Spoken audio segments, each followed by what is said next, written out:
25 minutes now, but we've got a lot to pack in. We'll start by talking about the main conversations our team had that were bubbling to the surface at AIGG. This is the second year of this conference, but a lot can and a lot has changed in 1 year in the AI space, and so has the conversation around AI governance. Then, as I mentioned before, we'll recap some of the meetings that Ron has had with key members of the EU government while he's been in Brussels as part of his Field Trips initiative to help you understand what's next for the EU AI Act as it comes into play and what you should be planning for. And finally, we'll finish on some news from Transcend, and that's our recent Series B fundraise and what that means for our customers and our plans for the expansion of our platform. And we'll save a few minutes at the end for Q&A. Well, with that, though, let's get into the first section and unpack some of the key themes and conversations from this year's IAPP AI Governance Global. Ron, I might start with you here. As I mentioned, this was the second year of the conference, and a lot has changed in 12 months. How did you find that the conversation had been evolving in terms of AI governance? What were your takeaways? Had the passing of the EU AI Act brought a lot of this really to the forefront for these practitioners? Yeah, absolutely, Andrew. And essentially to your point, the AI Act was top of mind for everyone at the conference, especially it being an EU-focused conference. So everyone that I talked to, or kind of the sessions that were happening at the AIGG, revolved around how we as privacy professionals need to essentially take on the baton or the torch of AI governance, because we're the best suited, at least from a baseline understanding perspective of governance in general.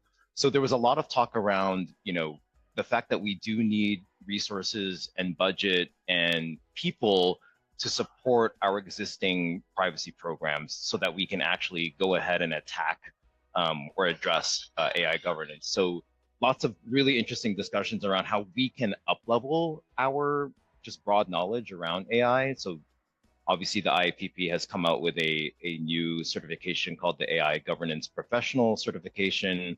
But above and beyond that, we need to be thinking a little bit more broadly in terms of ethics, in terms of, how do we talk to our teams about bias, all that are above and beyond implications with respect to personal data processing. So while we are probably the best suited at this point, we definitely need to up-level our understanding of AI and also be supported from the C-level and executives in terms of team build. So, well, maybe segueing on that point of kind of moving into from theoretical to action, Ben, you were on a panel at this year's conference that was titled The Practitioner's Guide to AI Governance, Insights from Legal AI and Privacy. And I think that speaks to just how quickly this is becoming a cross-functional conversation. What were your cliff notes from that conversation and that panel?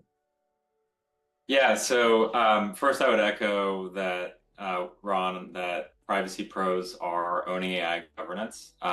So this is largely like a role expansion. And we're seeing, even people have their titles changed toward things like head of regulatory affairs. And it makes sense because it's largely the same sort of equipment and tooling that would go into governing an AI system as you would a data system processing personal data. So similar requirements around, for example, classification of AI systems, requirements around conformity assessments. A lot of this is very similar to what existing privacy pros are doing today. So very naturally, they're owning this. But what I thought was really interesting is that the same thing is actually happening within each of the member states in the EU.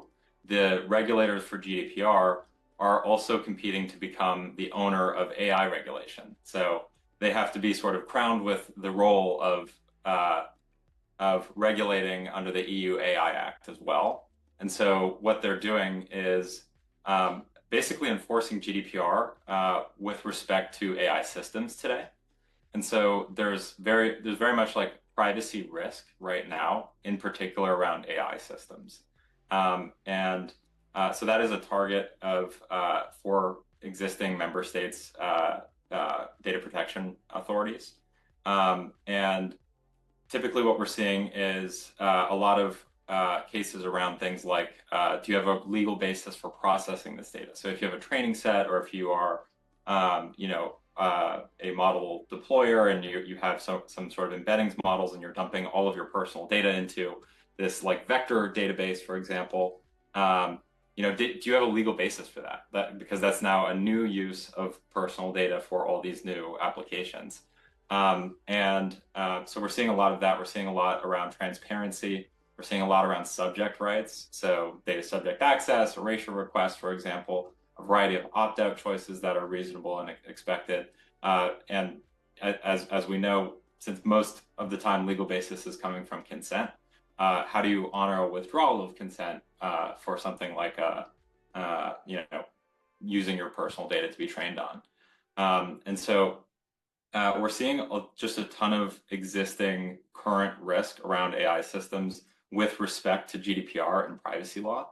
And so I think one of the biggest takeaways from the panel is that like one of the most practical steps right now with respect to AI systems is actually doubling down on privacy with respect to those AI systems. This is not only practically a high risk area today, but it also helps you set up all of the infrastructure needed for the AI Act. So for example, do you have an inventory of your AI systems? Once you have that, you're in a great position to classify those AI systems as is required under the AI Act. And then should one of those systems be high risk, all of the sort of relevant assessments and things that may sort of come with the AI Act are much more practical. So starting from privacy really felt like the core sort of takeaway from that panel. And so as a sort of practical first step, that was our primary takeaway.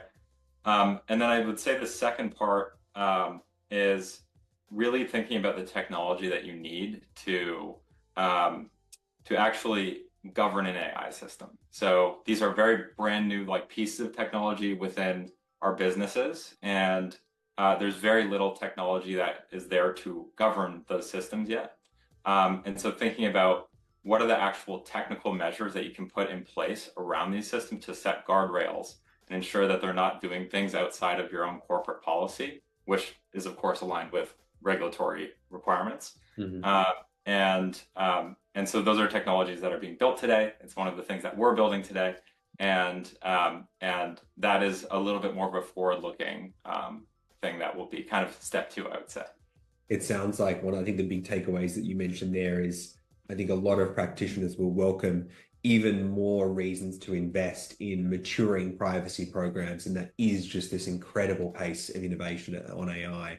Ron, I wanted to jump back to you because I think a question that came in was balancing this tension with data minimization and the huge amounts of data that are required to accurately train large language models and these AI machines. What did you hear at AIGG? What are you continuing to hear from your circles around how you balance that tension of minimization while also ensuring accuracy and the right amount of data that's being used to train? Yeah, it's an incredibly important thing that the community is grappling with, especially given we're seeing the concept of data minimization being codified in state law. We have it in the new American Privacy Rights Act as a kind of de facto requirement. So it's really interesting that this kind of old school requirement of data minimization is coming up as now kind of the novel privacy control, if you will.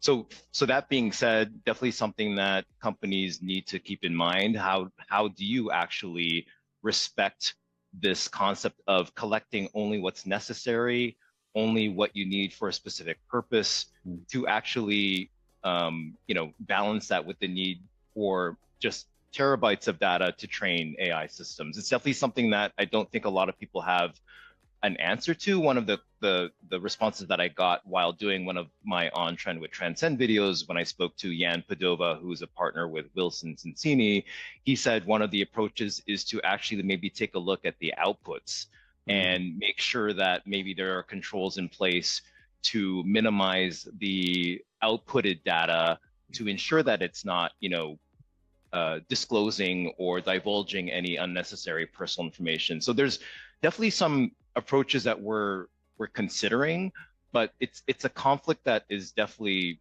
top of mind for us and something that we're still grappling with. Yeah, absolutely. Well, let's maybe segue to the second part of our conversation today. And as I mentioned at the top, before and after the AIGG conference, Ron, you were meeting with a number of key players in the development of the EU AI Act, which went through its last stages of approval, I believe, while you were, or maybe final signatory while you were in some of those conversations. Could you give us a snapshot of the meetings you had? And what were the key takeaways that you took from those conversations? Yeah, funnily enough, when I had a conversation with Dr. Laura Caroli, who was one of the members of parliament involved in the passing of the AI Act, that day she had told me that the act was on its way to the official journal. So that was super cool to get that insider information as it was happening in real time. I think a lot of if I distill my conversations with folks, and I don't want to give too much away because we will have a series around field trips coming up, where I actually interview members of parliament, but I can say that I spoke to Dan Nichita, who is a member of parliament and who worked under Dragos Tudorache, who was the co-rapporteur of the act. And I also spoke with Kai Zenner, who was working for Axel Voss. So really key players in the passing of the AI Act, which is really cool to be part of. I don't think anyone has ever, at least from a privacy operations perspective, has sat down with folks that were at the front lines. And I was able to ask them questions around, well, why did you, decide to do this? Or why did you think that this was a high-risk AI system? Why did you think about the GDPR when thinking about conformity assessments, for example? So I was able to come and approach them with really key questions that operational professionals like us typically don't have a view into. You typically see regulators in this black box. And of course, we're able to, as industry, respond to AI Act kind of submission process for queries and that sort of thing. But I think typically a lot of the times as operational professionals, we don't get a lot of insight into what's going to actually impact us as a result of these acts. So it was a really, really cool time in Brussels to meet with members of, Parliament, to meet with the EU Commission, and really let them know, hey, the things that you're doing are impacting us and implicating our work. And one other quick thing I will say, Andrew, is that I was told time and time again that there is a need and a want for partnership with operational professionals like us, like chief privacy officers, because that expertise is actually lacking. And so I got a lot of invites to come back and to kind of have a dialogue with these folks, which is incredibly exciting. So yeah, lots to come in terms of my discussions there. Is that perhaps one of your takeaways, putting your CPO hat on as you think about advice for those that are listening to this conversation, advice for you as a CPO to transcend?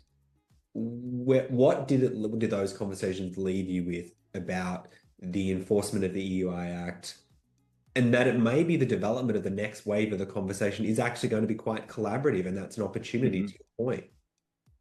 Yeah, so one of the ways in which I think there's going to be potential to collaborate is through the AI office. So when we were in Brussels, I think it was either a few days before or after the makeup of the AI office was actually finalized. So we now know, who's going to, what different functions will be part of that office, and have a good sense of, what the makeup of individuals are as well. So I think one of my asks of these members of parliament that I was speaking to was essentially, how do we engage with the AI office and make sure that the advice that they're going to be pushing out for operational professionals is going to reflect what we actually do on a day-to-day basis. So for example, let's just take transparency. We already have privacy policies. So how can we up-level those privacy policies and not recreate or create just additional, paper for folks to read? How do we up-level our existing controls to address AI governance? Because of, to Ben's point, we've already dealt with GDPR from 2018. how do we build upon that to better address what's in the AI Act? So again, I think it's through the AI office, and now we have a venue, a direct kind of venue to engage with these regulators through me, actually, because they've been wanting to engage with me and have opened those channels. So I'm incredibly excited to actually take them up on that. But I'm also, similarly, Andrew, really excited to engage the CPO and broader privacy professional community to kind of get their input so that I can bring these kind of ideas back to the commission, for example. So there you go. If you haven't added Ron on LinkedIn already, that's my dog getting very excited in the background there. If you hadn't added Ron on LinkedIn already, then there's your invitation to. And I think the other thing that I take away even from what you're both saying is being at the conversation last year at AIGG and hearing how all of this is converging on privacy's role as the center of this conversation, I think is very welcome to all practitioners, everyone involved. Why duplicate when you can kind of use it to strengthen together, which is great. And as you mentioned, Ron, the interviews from, I think, Dan and Kai will be coming out over the coming few weeks. So if you want to keep abreast of those, you can follow Ron or you can follow Transcend and turn on notifications on LinkedIn. We'll publish them there first, and they'll also go on to Transcend's YouTube channel after that. So make sure you are following and you like, subscribe, and follow along so you know when those field trips interviews will land. Well, the last chapter of today's conversation I wanted to get to, right before our team headed to Brussels, we had some news of our own to share, and that was the announcement of Transcend Series B fundraise with a mission of fixing privacy for the enterprise. The round was led by Stepstone with participation from Highland X and Excel, Index, O1A, Script, and South Park Commons. Ben, maybe I can throw to you here. Could you share a little bit more of the why behind this Series B fundraise and what we meant when we talk about fixing privacy for the enterprise? Absolutely. So privacy technology is lagged behind modern requirements. Businesses are still attempting to manage a vast amount of personal data by hand. And most businesses are using legacy platforms or processes, which are built on manual workflows. So that's interviewing data owners, it's manual data entry, it's assigning operational work across teams. And, that's a best effort, but invariably that means companies are failing to actually account for the vast complexity of their corporate data. And we really believe that privacy will only work when it's encoded directly into the systems that handle personal data. And so Transcend is on a mission to build the technical systems that can actually manage personal data across the business directly across those systems. And so that's what we mean by fixing privacy for the enterprise. We're delivering the long-term end-state solution for privacy, where privacy controls are ultimately encoded directly into the data systems. And what does this raise mean? I know the couple of people we have joined on the call are actually Transcend customers, which is great, and hello to them joining along today. What does this raise and this next chapter mean for Transcend's customers and Transcend's soon-to-be customers?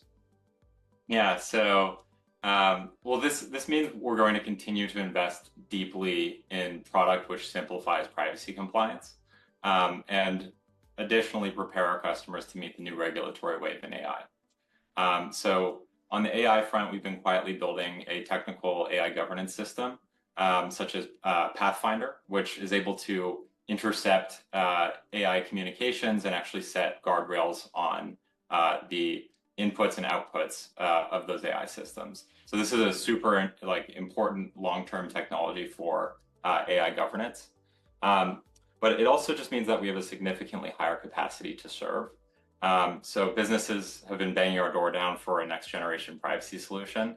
And we've been very selective about our early customer base. So we've primarily been serving highly regulated Fortune 500s and highly visible consumer technology companies. And so overall, this is a major expansion of service for both our existing customers as well as the broader privacy and governance market. Ron, I wanted to ask you now, what's your sense? You're in this CPO community, you're deeply connected to a bunch of folks across different industries. What's your sense of the market's need for privacy technology and how that is evolving at the moment? We've heard some different notes from analysts on this, but I wanted to get your perspective from the community about what they're kind of craving out there.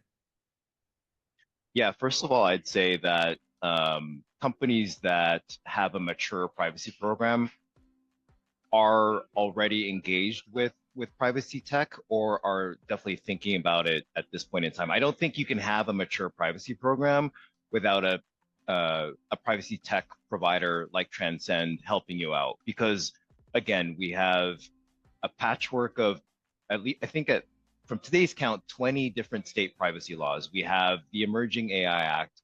We have, plans for other kind of AI Act copycats coming out of Canada, Singapore, etc. So our role as privacy professionals who need to address these emerging regulations is never going to get easier. It's going to just increasingly complex.